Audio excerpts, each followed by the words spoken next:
I almost tumbled my whole setup there with that little cheers to you guys. This setup right now is probably the most Jimmy Rig setup I've ever had. I didn't have my tripod today. Anyway, I got it going. I'm here. You're here. Welcome back to another podcast. My name is Tim Connor. I'm the host of this. I rant about golf instruction, golf stuff. And this podcast is kind of my platform to pass along some of the learnings I get to be a part of. I've taught a lot. It's been my full-time job for the last dozen years, and that's what I do all day, every day. So let's talk about some hard and fast rules of golf instruction. Let's talk about some lies that you will see in major media sources, some things that are misnomers. Lies is a strong word, but things that are largely unsuccessful or not true in things, in titles and shit that gets thrown around in golf instruction. So I want to dig in. I want to talk about that today. Hard and fast rules of golf instruction. Okay, often you'll hear things like, if you fix this, it will fix this. Okay, here's one example. If you fix your backswing, it will fix your downswing. For example, most players take their backswing too far to the inside, and then they cast the club over the top in the downswing.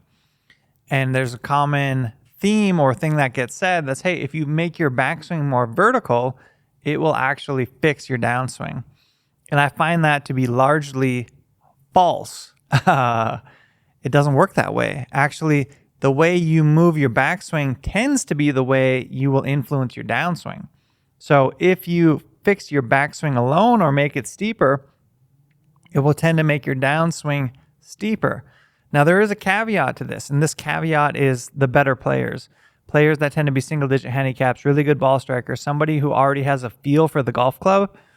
When they have a feel for their golf club and their swing path, often you can make their backswing more steep, and they will shallow the club out on their downswing.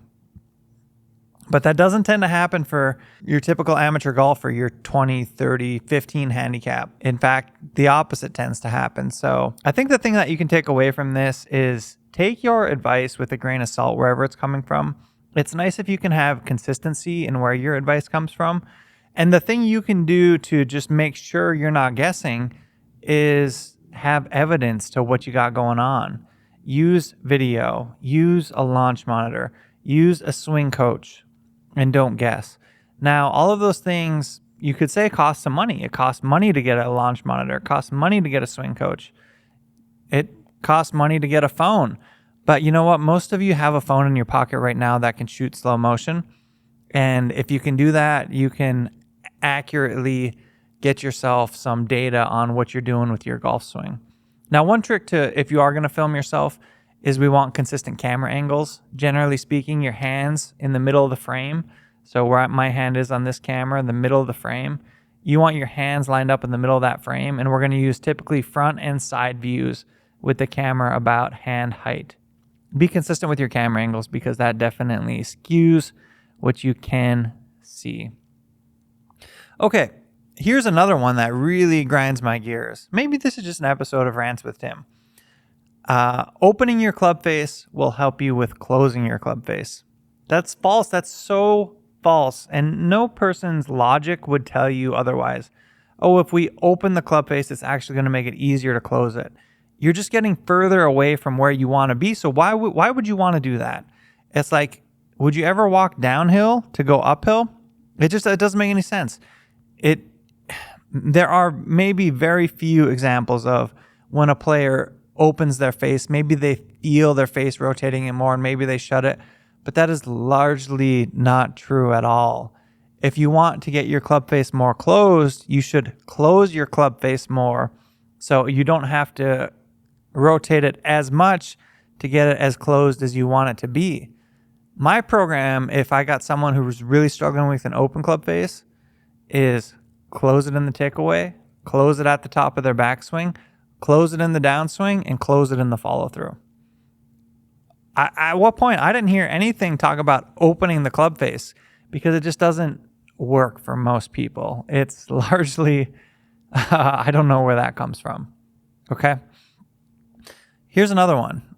This is definitely turning into an episode of Rants with Tim. Keep in mind that most of these things I say aren't 100% black and white, although they largely are. There, you might be able to cite specific examples that could be otherwise, but most of this is not true. Not true. Turning your hips less will make you more powerful. Having more X factor will make you more powerful, or a stronger hitter of the golf ball. Turning your hips less doesn't correlate to more distance. You know what correlates to more distance? Turning your hips more. Turning your hips faster. Having more turn, not less turn. Think about that. You want to hit it further? You should turn more. And here's some blanket advice that I find generally, this is good advice for most of you. If you're of the normal golfing demographic, your age is 35, 45, 55, 65, 75, chances are you're not too flexible. And what time is going to do, and this is one universal truth, is time is going to take away your flexibility. So what you should be doing often is trying to maximize your turn. Now, if you're in the very small percentage of people who are hyper flexible, you shouldn't be trying to maximize your turn. You should be trying to have a repeatable amount of turn. Shoulder turn, 90, 100, 110 degrees, something like that. Hip turn, roughly half of that number. If you're hyper flexible, but you're not hyper flexible, you're actually probably not very rotationally flexible, because most people don't have rotational flexibility. It's not something that is common in our day-to-day life. Father Time will take your turn away from you. So you should practice turning more. Yeah, that's a little nugget that I heard from old Mr. Nicholas, Jack Nicklaus. You remember him? He was pretty good. He said something like, as he got older, the number one thing that he would work on is making sure he turned, because when you don't turn, it has a domino effect on the rest of your golf swing. Let's talk about the things that will change, and it's mainly going to have to do with, one, your speed potential. If you turn less, you have less speed potential. Two, your hand path.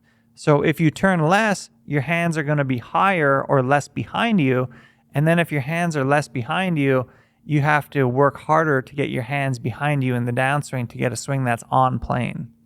Okay?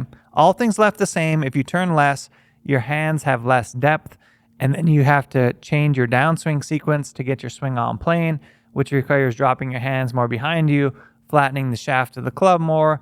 All of those things they're not impossible. They're just difficult to do, so I typically don't recommend them. If you want to see an example of a player who has very little turn in their backswing, but makes it work, check out Jim Furyk. Very little turn in the backswing. I've seen his turn numbers before measured in some old event, but his shoulders were turned roughly 66 degrees. His hips were turned roughly 28 degrees, something like that. And his arms go straight up. And when your arms go straight up, to get the club to the inside, you have to drop your hands behind you. You have to flatten the shaft. Yeah, definitely more of an extreme two-plane style swing, old Mr. Furyk's got, which can be a good way to swing the club if you understand it. You can make it work for you. But even still, if you were a two-plane swinger, I would recommend you have more backswing turn, so it's easier for you to get the club back on the swing plane in the downswing. Here's another statement for you. Practicing more will make you better. Practicing the things you're bad at will make you better. Practicing more won't necessarily make you better. If you're ingraining bad habits and you're ingraining poor muscle memory, it's not going to make you better. It might make you worse, because you're ingraining something that might not lead to the results that you're looking for. Practicing more is a good thing when you're practicing things that are meaningful to your long-term game or development. So what that means is you should be practicing on what you're bad at. Is your technique bad? Is your short game bad? Is your driving bad? What is the thing that you need the greatest improvement on? Spend your time practicing more on that, and you will get better. Not everything with golf and golf instruction is black and white, but there are some hard and fast rules, and you can kind of get the benefit of going through a shitload of golf lessons basically on my shoulder, because I'm not hiding anything that I've learned over the last decade teaching golf. All of this stuff is stuff that I've seen multiple examples of over the course of multiple handicap ranges with people at different levels of their development. And most of this stuff is true and based on my experience. Now, my experience is not everybody's experience, and there are unique circumstances when things could be different. But what I want you to take away from this is that no matter what you're doing, you are measuring it, you have a long-term plan for your development, and you are working on the things that you're bad at. That is how you play better golf. That is how you get closer to your potential. That is how you chase your best. Anyway, you guys, I'm signing off today. Let me know what you thought of this episode of Rants with Tim. Subscribe, leave it a review. That stuff helps more than you know. Send me your questions. I don't know what you don't know. I will catch you back here, same time, same place, next week.